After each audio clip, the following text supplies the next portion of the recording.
Hey guys, so this is Joey. I have a couple of videos planned today, but I thought I would start with this one. This is sort of tied into the Mabon series, and I'll explain why. It's actually a book review, and the book is one of my all-time favourite fictional books, which is this book, Witch Child by Celia Reese. And I'm actually going to read maybe a couple of from the first couple of pages because it's so good in a minute. So the reason I'm bringing this book review up within the context of Mabon is because for me to take up a new book or read an old favourite book is a really wonderful way to start the autumn season.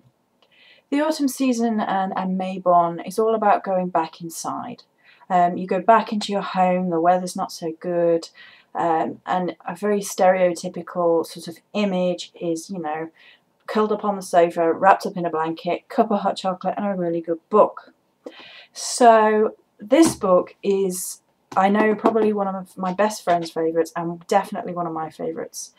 There is a sequel called Sorceress, which I did have and has gone missing, and I'm going to have to repurchase it. I was really cross to notice that it had gone, but never mind. Excuse me if I sip water. Like so.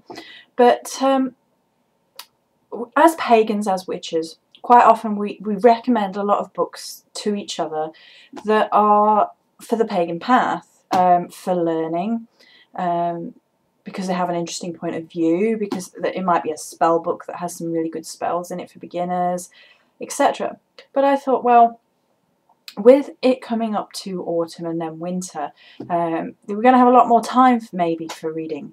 Some of us, if you're like me, will read all year round, but in the winter and the autumn when the weather's not so good, we tend to read a bit more. And you know, you can burn out if you only read instructional books, you know, books that are to do with your path, with how to create things, with how to commune with your deities. Because you are learning from those books, it's a completely different experience from just reading a book for enjoyment. And this book, I'll hold it here while I talk because it's such an amazing cover. My friend said it reminds her of me a bit on the front. So there you go. Witch Child by Celia Reese is a book that I guarantee pagans and witches and the like are going to love, because it's about a young girl's experience, and I think it's Salem she goes to. She flees from England because her grandmother is tried as being a witch, and the story is she is a witch, and it follows her, and it's all about I don't want to ruin it too much for you because it's so good. And there's Native Americans in it as well.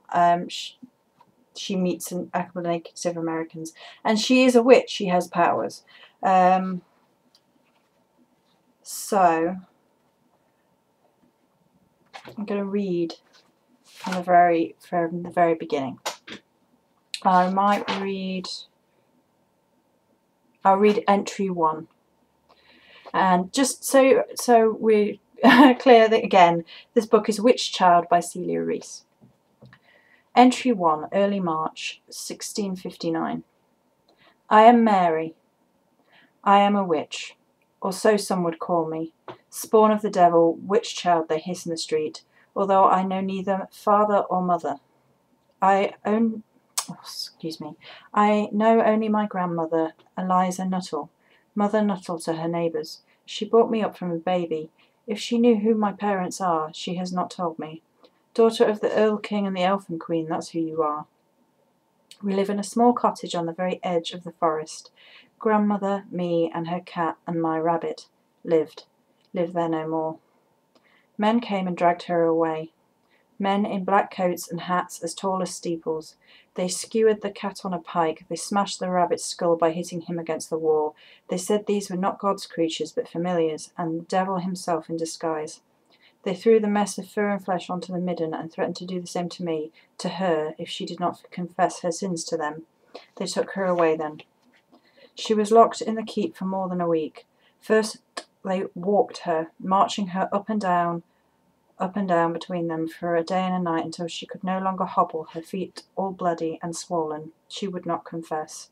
So they set about to prove she was a witch. They called a woman a witch pricker, who stabbed her all over with long pins, probing for the spot that was numb, where no blood ran, the place where the familiars fed. The men watched as the woman did this, and my grandmother was forced to stand before their gloating eyes, a naked old lady, deprived of modesty, dignity, the blood streaming down her withered body, and still she would not confess. They decided to float her. They had plenty of evidence against her, you see, plenty. All weak folk had been coming to them with accusations, how she had overlooked them, bringing sickness to their livestock and families, how she had used magic, sticking pins in wax figures to bring on affliction, how she transformed herself and roamed the country for miles around as a great hare, how she did this by the use of ointment made from melted corpse fat. They questioned me, demanding, "Is this so?" She slept in the bed next to me every night. How do I know where she went when her sleep took her? It was all lies, nonsense and lies. These people accusing her, they were our friends, our neighbours. They had gone to her, pleading with her for help with beasts and children, sick or injured, or a wife near her time. For she had the skill in herbs, potions in her hands, but the power came from within her, not from the devil. The people trusted her, or they had until now. They had wanted her presence. Birth or death, my grandmother was asked to be there to assist in the passage from one world to the next. They were all there for the swimming, standing on both sides of the river, lining the bridge, staring down at the place, a wide pool where the water shows black and deep. The men in tall hats dragged my grandmother from the stinking hole from which they had been keeping her. They cross-bound her, tying her right toe to her left thumb and vice versa, making sure the cords were thin and taut. Then they threw her in. The crowd watched in silence, the only sound shuffle of many feet edging towards the water to see what she would do. She floats. The chant started with just one person remarking in a quiet voice almost of wonder, and then it spread to one, to another, until all were shouting with one voice, like some monstrous howling thing. To float was a sure proof of guilt. They hooked her, pulling her back to shore like a bundle of old washing. They did not want her drowning, because that would deprive the people of a hanging.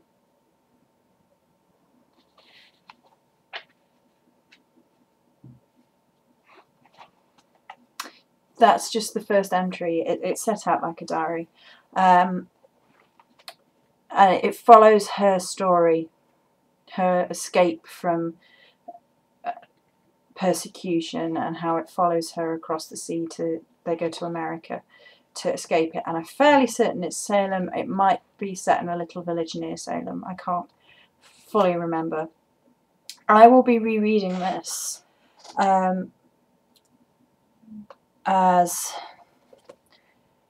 part of my, it's not part of my Mabon ritual, it's sort of part of my autumn ritual, to read a book which is witchy, but it is not educational, and it's a beautifully written book. It is so endearing. You can't put it down. And I mean, this book was $5.99 new, so I assume it's not very much more on Amazon. And there is a sequel, Sorceress. They are so good. I don't want to give too much away, but because it is definitely, and it's not a big book.